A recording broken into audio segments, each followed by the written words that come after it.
Ito guys, oh, CPU type na cage pero AC siya, no? Tsaka sa side yung pinto niya, hindi dun sa ano, yung sa standard. Ayan, meron siyang lagayan ng nest box. Kaso ang problema, nakapix siya. Hindi ko naman kailangan lagyan ng nest box sa loob.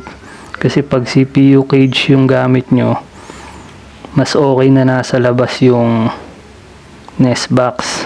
So tatanggalin ko yun. Ito yung ganitong CPU dati yung ginagamit ko. Gumamit din ako niyan. Inedit ko yung pinto, nilipat ko sa dun sa malaking part na side para nakaharap siya. So pagka gusto niyo yung ganito na cage, kung ito lang yung ubra dun sa space nyo, nabili ko to sa Bird Supplies Marikina. Search nyo na lang sila sa Facebook o kaya screenshot natin yung page nila. 16 gauge lang to guys, hindi siya masyadong makapal, manipis lang. Dito ko kasi ilalagay yung mga handfeed ko na medyo lumalaki na. Sakto yung ganitong laki ng cage guys sa mga pinches, sa budgie o kaya sa parakeets.